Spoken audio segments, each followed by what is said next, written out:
Hello, my name is Philip Totaro. I'm the founder and CEO of market research firm IntelStor. Welcome to your weekly dose of truth to power.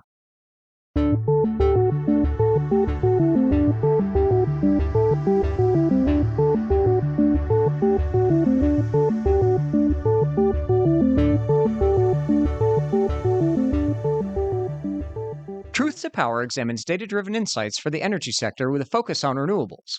On this week's episode, I'll continue what I started last week and share some of the recent analysis IntelStor's completed on asset profitability and the impact of O&M on wind farms in the USA.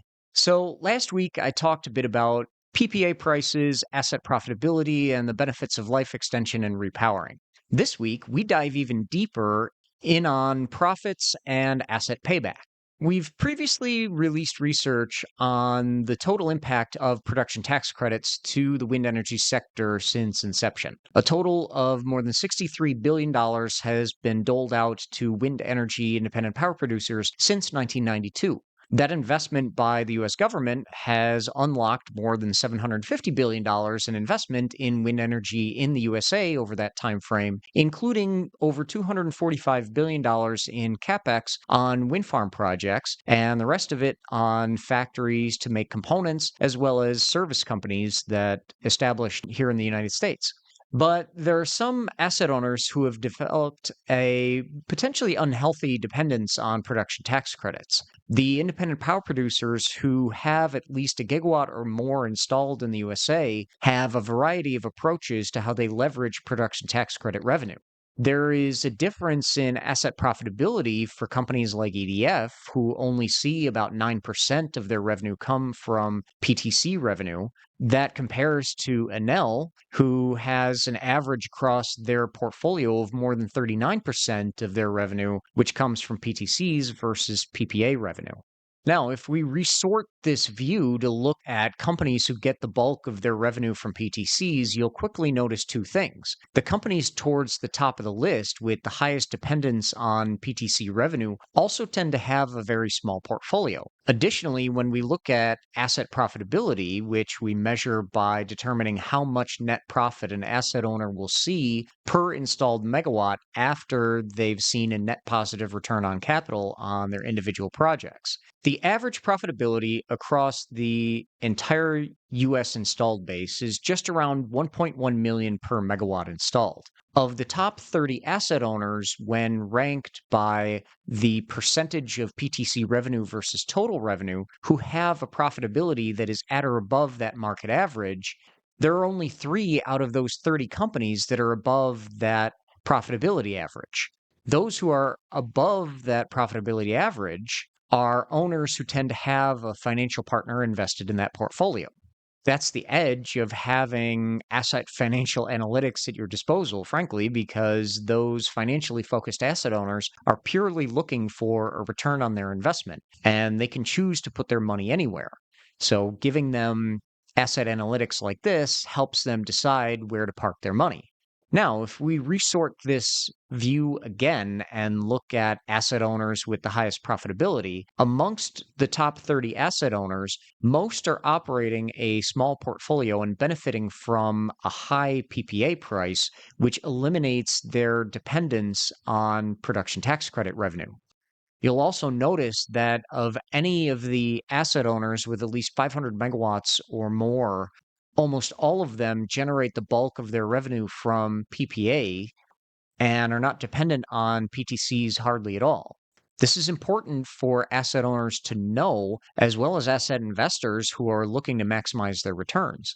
An asset portfolio that is overly dependent on PTCs is simply less likely to achieve the highest levels of profitability in the United States. So, if you're looking to take the next step and position yourself with an investment in an asset portfolio, what can you do to ensure that you see a positive payback? Well, let's take a look at the profitability of assets broken down by OEM equipment being used on the project, as well as the maintenance practices. In the USA, asset owners with Senvion turbines see the highest profitability in the market. That's not necessarily because projects with those turbines have the best technical performance, quite the opposite, as I've talked about before. If you were listening last week, I noted that high PPA prices often make up for poor technical performance, and that's how Senvion really enjoys the top spot in this ranking. Their, $110 to $120 a megawatt hour PPAs for projects that have their turbines in California allows asset owners with Senvion turbines to enjoy a much higher average profitability compared to asset owners with Vestas, GE Vernova, Siemens Gamesa, and Nordex.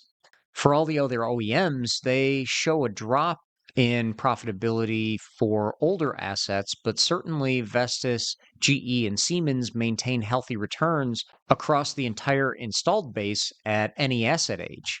Projects with Nordex turbines are often placed in project sites that are not as prime, so lower average capacity factors, et cetera, et cetera. That hurts their technical and commercial performance, although not because their turbines are necessarily inferior to their competitors. You put those same Nordex turbines in the prime spots that Vestas and GE get, and you'll see the same level of performance out of Nordex that you would out of those other OEMs.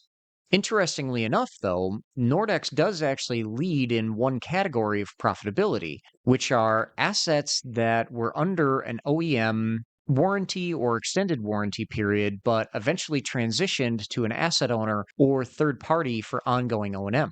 Nordex maintained assets that have been handed over for self-performance and maintenance have seen a $2.3 million per megawatt profitability versus GE assets, which are still under an OEM maintenance contract at just 1.6 million per megawatt, Vestas at 1.4 million per megawatt, and Siemens Gamesa at 1.3 million per megawatt.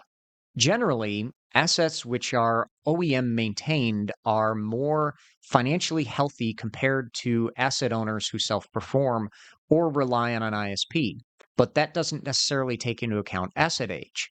When you correct for this asset age, you can see that asset owners who self-perform maintenance in conjunction with an ISP or their own in-house team do see a bit better performance than those who rely purely on an ISP that has taken over maintenance from an OEM post-warranty or after a full service agreement period.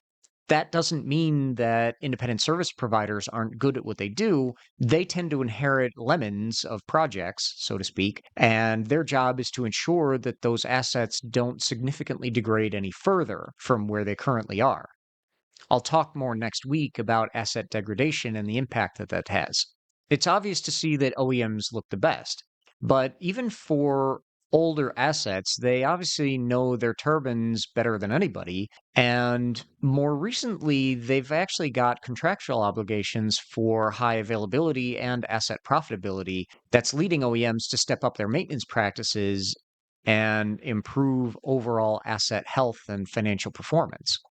But for anybody who wants to self-perform with their own team or partnered with an ISP for transactional services or specialist services, this analysis will help you figure out who manages those assets best. Looking at asset profitability can be informative and even fun if you have the right information at your disposal. It will certainly guide you to make the right decisions that will increase your profitability. Thank you for joining me this week. I'm Philip Totaro, and this has been your weekly dose of truth to power. Follow us on IntelStor's YouTube channel as well as your favorite audio platforms. And visit www.intelstore.com to join more than 200,000 subscribers to our renewable energy data solutions. A full analysis of the renewable energy market in the USA and the rest of the world is available to subscribers. And you can register today for the next Wind Summit event in Toronto, Ontario, Canada. Visit www.windsummit.org and join hundreds of your industry colleagues to discuss the latest trends in operations and maintenance. We hope to see you there.